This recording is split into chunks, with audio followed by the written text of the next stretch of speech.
Ladies and gentlemen, it's time for Adventures in Careerland.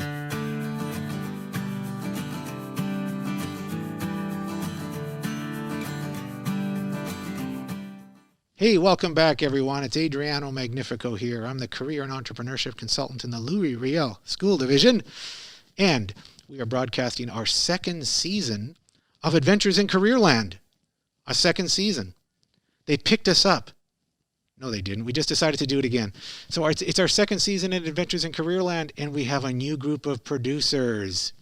We have a new group of young students who are working in the broadcast media program in the Louis Riel Arts and Technology Center. I've talked to you before about how important this center is to the Louis Riel School Division and how important it is to students who generally come to this program because they feel like they need to get an extra edge. They need to get some extra skills along with their academic programs. So the broadcast media program in the Louis Riel Arts and Tech Center is one of the gems. It's one of these great programs where students get some incredible skill sets that keep them in good stead when they get out into that working world. So I'm super happy to start season 2. And just to recall, season 1, we had Lily Chen from China, international student, and Isabella Soares from Brazil, international student. But they've moved on. They're gone. They're graduates of the program. So now I am with two new students from the program. And first person is Zoe Kruzak from St. Anne's. Say hi, Zoe. Hi, everyone. Awesome. And Zoe's in grade 11 at St. Anne's Collegiate out in the backwoods. Sorry. I'm from Pointe-des-Chênes. Pointe-des-Chênes. Why did I think St. Anne's? I don't know. Must have had it on my brain. But that's awesome. So you are choosing to come here from way outside of Winnipeg. I am, yeah. So that's awesome. And we're going to get that story because that's an important story. We also have Akira Sakaki. Hi. And he is from Windsor Park Collegiate, which is just a stone's throw. Football toss. Baseball heave from the Arts and Tech Center. And you are in grade 12. Grade 12, and you've chosen to come to this program as well, which is a pretty significant call for you, and Zoe, pretty significant call for you, right? And we're going to talk about why those calls were so significant. And let's remember what this whole podcast is all about all the time. We're trying to collect stories from students in formation, students who are trying to figure out what decisions they ought to make and how impactful those decisions can be on their future pathing. So I love that you guys are here, and you are my producers this term. So you are all the tech stuff because, again, I'm Magnifico. I'm a baby boomer, one of those baby boomers who still likes to grab the clicker for the television and who still thinks about, I don't know, sometimes I like the analog world. And I try hard to be in the digital world, but you are digital natives. They call you guys digital natives. You are Gen Zs, right? We are. And I just gave you some information on Gen Z, and you both said to me, what are those? And which is a good thing. So I have no doubt you'll be schooling me down the road on content and knowledge. But for now, these Gen Z students are a particular demographic cohort. They have particular values. They make particular decisions. And they're very mobile in a digital world, which is pretty cool. So I always like this perspective of the older guy like me, the older Italian guy, and the young guys, young people who offer different perspectives. So that's going to be a great part of this podcast. In the podcast, we look for the stories. And we want to try to inspire other students and other people who listen to these stories to think about those decisions and to understand that decisions about what you choose, where you go, what education you choose. And I'm really interested in those decisions in high school, those cataclysmic decisions about which are the ones that were more powerful to you, which were the ones that made the huge difference to you. Those are the ones we like to talk about. So I'm all going to put you on the spot. I'm going to ask you some questions about that. And that's the purpose. We're in season 2. I can't believe it. We had like 14 episodes in season 1. I feel like a cheap Netflix streaming series. But now it's season 2 of Adventures in Careerland, And we're going to start off with our first guest. And our first guest are going to be our producers. Our first 2 episodes are going to be about our producers because I think they have a lot to say. So Akira Sakaki from Windsor Park Collegiate. Now, we have a bit of a history, even though we don't, because I taught his sister. Yes, you did. Yes, Narimi. And Narimi was an awesome student. That was like 10 years ago, wasn't it? Oh my gosh. Yeah, I think she graduated in 2012. So 2012. So that was that's a long time ago. yeah. And I remember your sister as a really bright light in that class. And we were doing something called the Career Internship Program at Windsor Park Collegiate. And that's a program that still exists there. And we have many iterations and variations of that program around the division. And it's still going strong.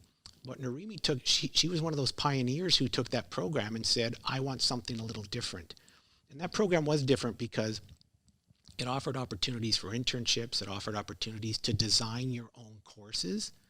And she was an artistic person. Oh my gosh. And she loved to design.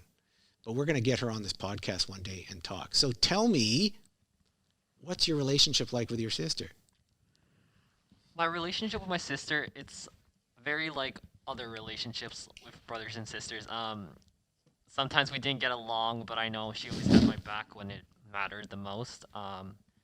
I attribute a lot of what I do now to things that she taught me. I think she was the first one to really expose me to graphic design and artistic skills. So I do attribute a lot of what I'm interested into with what she taught me in the beginning.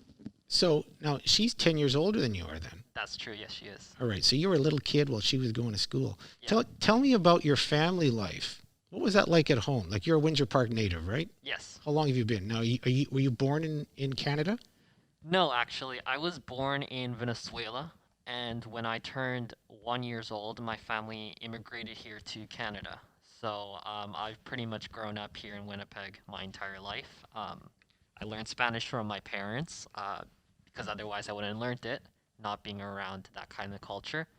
But my family life it's great. I have 2 amazing parents that have done so much, have sacrificed so much so we can have what we have, what me and my sister have, the opportunities to succeed in a country like Canada that's so full of opportunities, and it's just the sky's the limit when it comes to opportunities here.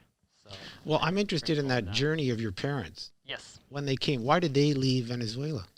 So my mom, she actually was born in Colombia, but she grew up in Venezuela. So she considers herself 100% Venezuelan. And she's always told me, like, when she was growing up, Venezuela is a marvelous place. It was like Canada when she was growing up, because a lot of people may not know, but Venezuela is actually one of the richest, if not the richest country when it comes to oil and mining oil. But unfortunately, the country fell into the hands of some pretty bad people, so it's gone down a lot. There's a lot of political turmoil in Venezuela now, so when she started to see how things were going to turn out, which they effectively did, she decided that she didn't want her children to grow up in that and have to struggle through all of that. So she made the decision, a very hard decision, may I add, because she had a very bright career. My mom's actually a computer engineer, and she works for... Wow, that's pretty cool, man. She worked for a company called Siemens, that they actually have Siemens here, but it's not to the level that it was in Venezuela. Her job was, she was the manager of international trades, so she actually would sell like satellite components to other companies, and she was extremely good at her job, and it was an extremely good job that she had, but she left it all behind so that we could migrate here to Canada and start over with a clean, kind of bright future, I would say. Well, that's amazing that she would uproot yourself. Yes, yeah. Uproot herself and all of you. Yeah. That's an amazing call, especially when she's doing so well. What did Dad do? My dad, he actually, so it's kind of funny, the story. My dad, he's from Japan. He's from a little island in Kagoshima. So he grew up in Japan his entire life. After he finished high school, he got a job. It was like a toy manufacturing company in Japan. and they gave him the opportunity, him and a friend, a coworker of his, to actually travel to Venezuela because manufacturing company had some kind of tie with Venezuela, and they had like factories over there. So they gave him the opportunity to travel there. So my dad, when he traveled there, he was paying an apartment, and the apartment was actually right beside my mom's house. So that's how they met. So my dad, he worked in that toy manufacturing company in Venezuela until up till they moved here to Canada with us. Well, that's I was amazing. one at the time, and my sister, I believe, was 8 or 9. So I know this is a dumb question, but yeah. does he ever remember any of the toys he made? You know what? He actually does. My mom was like, when we got here, one of the first things that we bought was a pool table, and it was because we had a pool table that was one of the toy manufacturing companies' like best-selling products in Venezuela. So we actually bought one because my dad recalls making them and being around them a lot. So he was like, it was kind of nostalgic for him in some sense with it. So no Tickle Me Elmos or anything like that? Nothing like that. No. Okay, so it was really cool. So this is one of your great toys as a kid was a pool table. Are you a pool shark? You know what? I'm pretty bad at it. I won't lie. I'm pretty bad at it. I should improve my skills in pool, but up till now, I would not consider myself a pool shark. Well, I'm telling you, a good pool player in my day would make a lot of money. I'm kidding. Now, I'm not advocating that, but when you went to the pool halls in the old days, you can make a lot of money. When you were good at the game, when you were really good at the game. But that's pretty cool. Yeah. That's interesting. So what was the great message that they've always left in your brain, like as you walk, and how have they influenced how you walk every day and the culture you bring into a room? I try never to forget the sacrifices that my family made so that I could have the opportunities to be where I am and do what I want to do for my future, to study the career that I want to study and just be successful. So they've definitely influenced me based on the sacrifices they've made. Culture-wise, But how does that influence you? So what do you do? differently? How do you behave in every room you enter because of those sacrifices? I try my best to give my all to whatever I do because I know that if they wouldn't have done that, I would have never had the opportunity. So I try not to waste that opportunity. I like to give my best in everything I do. That's awesome. And that's So how I look at. are you a good student? Yes, I am now. Zoe, you a good student? I think so, yeah. Do you work hard? I work as hard as I can. Okay. In the program. So, in this program, you can reach as far as you want Yeah, and be as great as you want to be. That's the beauty of this program. that's true. So I hope you take advantage of that. What do mom and dad do now in Winnipeg? So my mom actually she works in taxes. So she does like taxes work like that. And Yep. my dad he does 2 jobs. He has a sushi restaurant, Cool. which is I can't imagine him doing anything else because he got here and he was just like, we need to introduce this culture to a Oh, proper fantastic. way of making sushi. So you're saying during one of our podcasts, you're going to bring some sushi in here? Is that what I hear you say? You know what? My sister actually did do that in Windsor Park. Yeah. There was a teacher, Mr. Major. I She remember him. brought him this big, like, table of sushi one day. So yes, I will bring you sushi. I promise. I'm not kidding. I'm not kidding. Not kidding. But Freudian slip. I'm not kidding. I want some sushi. No, I am kidding. You don't have to do that, but that would be cool. I Just will. to do this. And when we're on the video, we are audio for the long little while until we get into video down the road. We get all more skilled at it, but that would be cool to show in the video, right? Yeah. How cool would that be? Anyway, that's an important piece of your life. When you think of now the call you made, what kind of courses were you taking in school? What did you gravitate towards in school? Was it the sciences? What the liberal arts? What was it?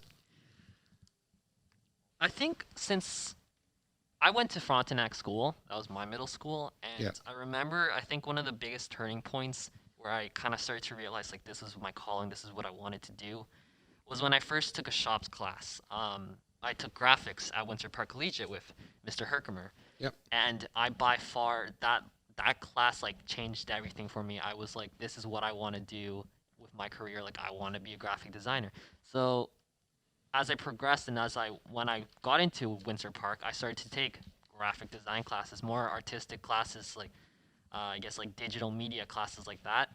And that's where I succeeded. That's where I excelled.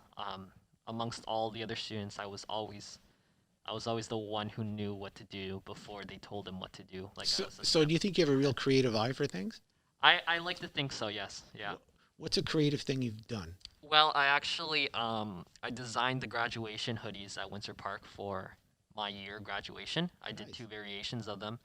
Um, I've done for junior achievement. I know Yep. you're very I'm into that. junior achievement. I did the logo for my team last year before Yes. COVID shut it down.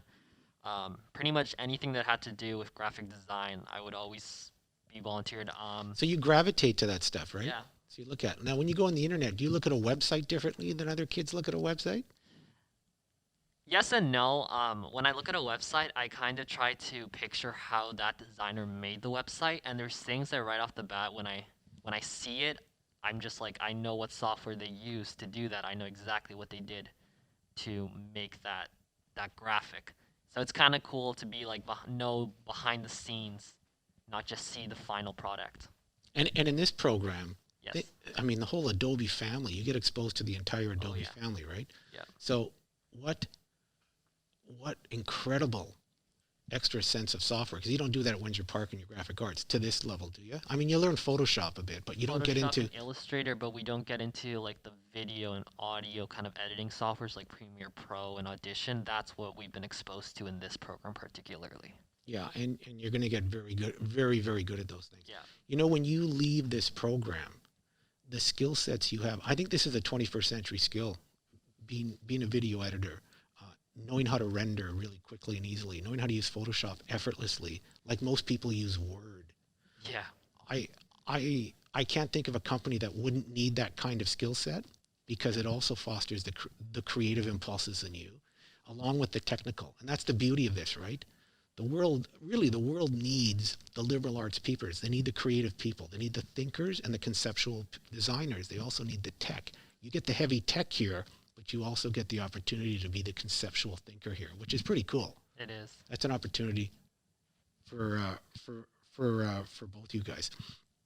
Now, I'm also interested in when you came to Windsor Park and you're in grade 11 or 12. You've chosen this in grade 12. Most kids choose it in grade 11, right? Yes. So you didn't choose it in grade 11 because you wanted to take graphic arts. Is that fair? Or why didn't you? It's actually quite interesting.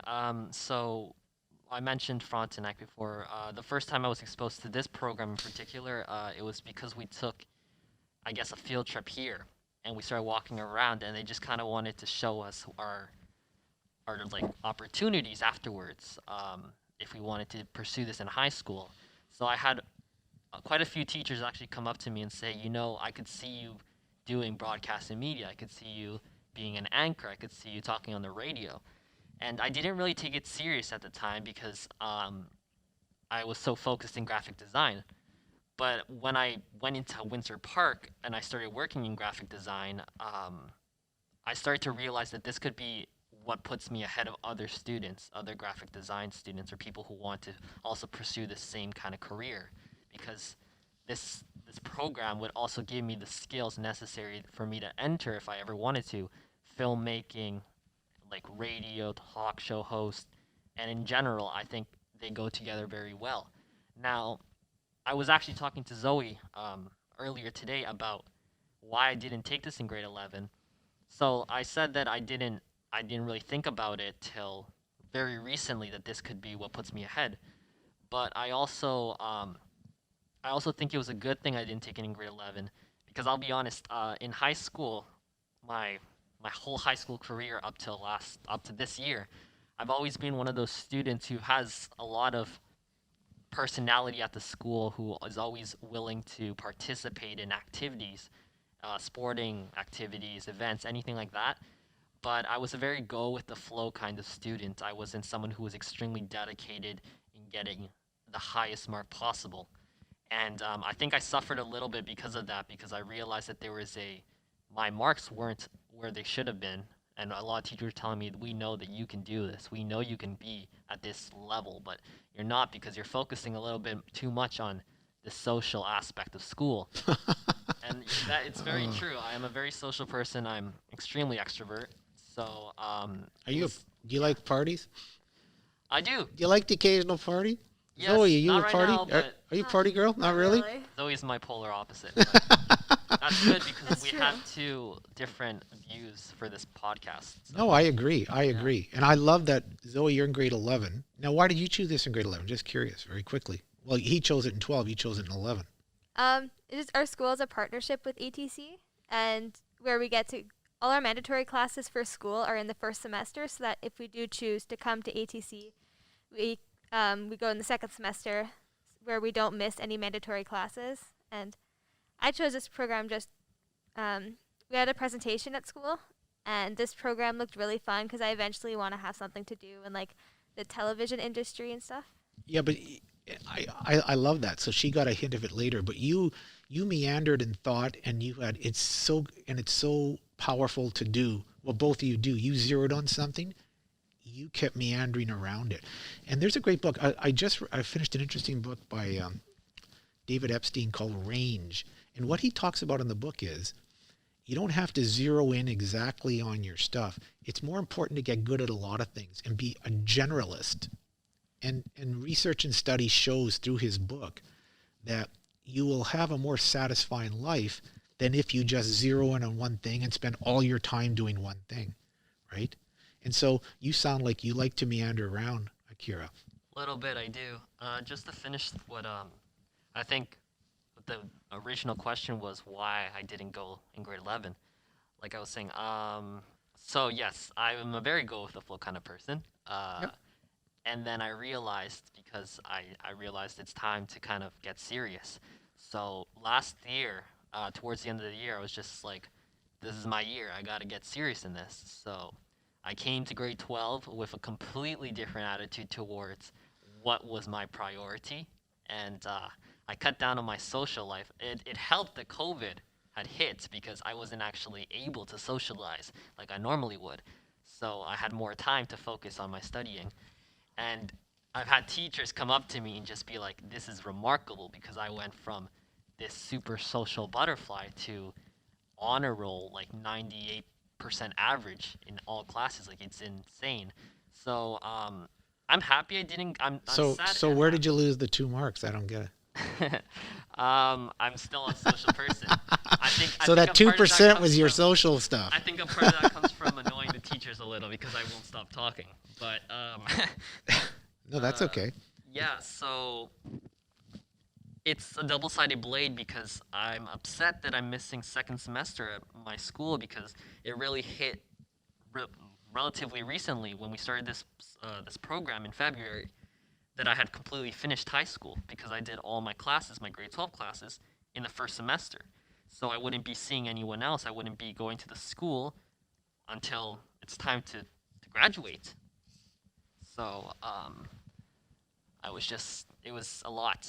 It was a lot to consider moving here. Well, I find that interesting when you say you're a talker. People always tell me I'm a talker, and they joke about being a talker. Yeah, And I always say to them, I'd rather talk than say nothing. that's true. I'll tell you. And I'd rather engage people and have great conversations with them. So that's a pretty powerful skill. And I have to say, I just heard you do a voicemail to somebody. I'm telling the crowd out there about how you wanted to find a guest for another podcast you're doing, and you left a voicemail for the CEO of a company, and you sounded so poised. That comes from you talking a lot. That comes from you being loquacious and engaging and interesting. You didn't miss a beat in your voicemail. I was so impressed with it. I was shocked. I thought you had practiced it somewhere. That just came out of your lips. So that's a powerful part of you. The meandering and the looking around and the socializing and playing is pretty powerful stuff. That's part of your journey. That's part of who you are. You need to exercise those pieces as much as you can. That's your gift, man. I agree. I think that it's a very important thing in my life, and I think it's what makes me me, to be honest, the fact that I can socialize like that and have those kind of interactions. And it's funny, though. People will say to you, oh, you talk a lot. You talk too much. You've had people say that to you, right? Oh, yeah. I had a person who was telling me, they're like, they were comparing me to someone else, and they were like, but you're like the rainbow that is so bright, it annoys everyone because I talk. You know what? And I tell those people, you're nuts. You are the rainbow, period. Yeah. Full stop. Yeah. That is not, and people say that to me a lot too. And I just, I know they're trying to be funny, but I don't know why they say that when they actually kind of half diminish what is your great gift and your great skill. That always, it doesn't bug me per se, because I get there are people who may not have that skill, but who call it out on you sometime. And it's kind of silly. That's your gift. You be loud. You be vocal. You use your voice. And that will keep you in good stead. And you will learn as you go on where it has its best value and where it finds the best places. You will learn that as you gravitate and have experiences and you connect to more people.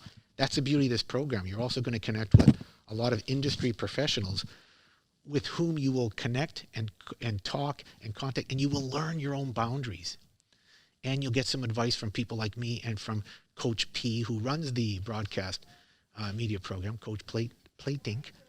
And you're going to get a lot of great, both of you, Zoe and Akira, you're going to get a lot of great contacts with people, and you'll feel those sense of boundaries that you have to create and develop on your own. It's going to be really cool. That's the cool part of this program. So you're sitting here, you're in this space now. How do you feel being in the broadcast media program? I'm happy. I have no regrets being here. Obviously, I was nervous coming in, but I feel really good, and I feel confident that this is going to give me the edge in my career. This is the startup to my career. I think so. And it will be as strong as you put your great effort, your great sense of talking, your great sense of conversation. And if you really are that 98% student, which means to me, you just started working hard on the academic program, because I'm a huge fan of academic programs. I'm an old advanced placement English teacher. And those programs are huge to you. They're the dots. And part of this whole podcast is something I talk about called collecting dots and connecting them. But you can't connect the dots of your life. And that is to see where your best fits are, where the next path may lead. And I'm a big fan of not worrying about what your passion is. People go crazy about passions. I'm not a big fan of that. I'm a big fan of following your nose. I'm a big fan of just gravitating, seeing what's interesting you, keep moving, keep meeting people, keep connecting to others. When that happens, you will wind up in the right place. When you focus on one thing and look for a passion when you're 17 years old, I think you're making a big mistake. It's hard. I think this is the perfect age to kind of go out there and discover what you're into, but not just close yourself off to all the other opportunities out there. Just kind of, linger around and just see what else is out there. And that's what that book's about. If you want, I'll share the book with you. I think you'd really like reading this book, because he is about the Epstein book to which I referred is really about that. Experience as much as you can. Step outside of your boundary a bit. And the beauty, you nailed it there, Akira, because school is the place to do it because there's so much support. True. Think about when you leave high school. I'm not around. Yeah. Coach P isn't around. Yeah. Think of those pieces who will just be now just a quick phone call with quick advice. They're here all the time. They're here to support, to help you, to confirm things with you, to validate things with you, to advise you on pieces when you ask for them. But the big thing is, in your heart, what are you gravitating towards? What seems to be the spaces that you're saying, hey, I love this. This is what I feel like. And it doesn't have to be a passion. It just has to be something you like. And it might turn into it. You don't have to go seek a passion. Just let your passion seek you all the time, and something better, more satisfying will probably come. I've had some students sit in classes with me or in short consultations with me saying, I'm looking for my passion, and I'm having a lot of trouble finding it. Well, don't worry about it. Start seeking something you want to do and just see where it goes. It might turn into something really powerful. So that's kind of cool. The fact that you've chosen this, is it your passion? Do you know that yet? Like, you've already said a couple things, Zoe and Akira, that it's I think this is where I want to be. I like that you said, I think this is where I might want to be. You have no idea where those video editing skills may take you. Those abilities to stand up in front of a group may take you. Those abilities to create all of this technical setup that we have right now. I'm looking at this Star Trek board here. I mean, 1969 Star Trek. That was my gig. This looks like a 1969 Star Trek board here. Pretty cool. But you have no idea when they will come in handy and who you will meet who says to you, I really love that skill. I value that skill. Can I talk to you more? You got to continue conversations with people. That's pretty cool stuff. So you're happy to be in the program? Yep. I don't regret it. It's good. And next year, you're continuing in the program, first semester. Yeah. Right? I'm doing part 1 right now, semester 2, and then next year I'll be back for semester 1, part 2. That'll be the end. And you guys, we talk about the cohorts. You're the Gen Z cohort. You're becoming digital. This digital comes easier to you than it does to me. I'll be honest with you. I was fiddling with YouTube today and going, oh my gosh, I almost ran away from the computer. And because I was trying to do something and upload and do, oh my gosh. For you guys, that's effortless. So I'm really happy to work with a couple of digital native Gen Z people. And I'll try to help you guys along. And you guys are going to be helping me along as we go on this journey. And I hope we get as many of these podcasts done as possible so that we can share stories. And I think your story is a pretty cool one. If you were to give a piece of advice, Akira, to anyone listening to this, especially, I think the people that really connect with us are a variety. I've had all kinds of people, age-wise, generation-wise, demographic, cohort-wise. But if a young person or even someone considering a career change had to listen to a piece of advice from you, what would you give them? Actually, I haven't thought about it. If someone was considering a career change or just looking to see what else is out there, I think I'd tell them pretty much what you said. Don't limit yourself to one career. I think you should explore other options and see what else is out there, because you'll never know what there is if you don't try. There's no point in not trying to do something. The worst that can happen is you realize you don't like it, and at least now you know that that's not what is for you. But in the best case scenario, you could discover something you would have never known if you didn't put yourself out there. So I think being open to other opportunities is very important. I think that's the best advice, because I know if I wouldn't have been open to this, I wouldn't be here, and I might not actually be on the right path to doing what I want to do. So give me a list of some of the things really quickly that you did in your grade 11 year at Windsor Park. Just a list of activities. Okay. I was really into scorekeeping, basketball, volleyball, all those type of things. Love it. I was in junior achievement. Junior achievement. Love it. So spent a lot of time doing that type of stuff, the graphic design aspect of it, and just the website design, all of that. I was just a free soul in school. I would wander a lot.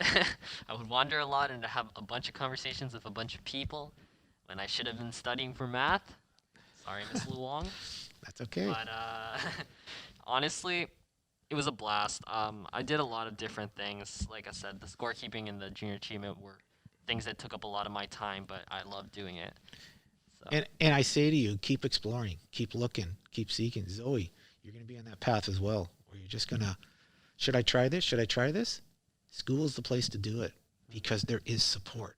It's when you leave, and I'll tell you, when you do something cool when you're 17 or 18 and you're in high school, the media would like to come and talk to you. When you leave after high school, you're just a part of the herd, man. Yeah. You know what I mean? Like, you're going to have to forge your path, forge as much as you can of your possibilities in school, in high school. So this is good. Hey, you know what? We're coming to the end. This is our first podcast, season 2. How exciting. Last thing is, you've been in the COVID environments, right? Yeah. How you feeling?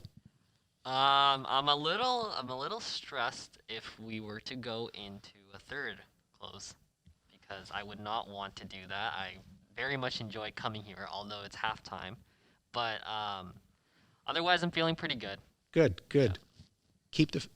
Keep up the spirit. It's going to be tough. I think we have a long one. How do you feel, Amy, the COVID? How are you feeling right now? I haven't felt that bad. I haven't been too scared of COVID like a bunch of other people are.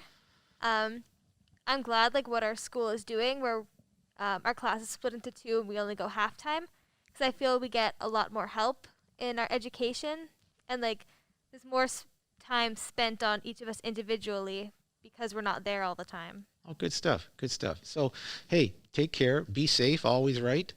Always, always. And this will be behind us soon. Yeah, It'll be behind us soon. Has to end at some point. It will for sure. So, hey, listen, that's the end of our podcast today. Thank you, Akira. That was awesome. Thank you for your story. Thank you for telling us about what makes you up and where you think your fits are and what decisions you kind of make. I guarantee someone's going to listen to this, because I actually use these podcasts in my class with my students. They listen to them and they go, you know what? I had no idea that someone felt like I felt. Or that's a great idea. So congratulations. And what a treat next week. Yes. We're going to talk to Zoe, and it's going to be another great story. So we're looking forward to that. So that's it for today. Podcast number 1, season 2, Adventures in Careerland. Yabba dabba doo.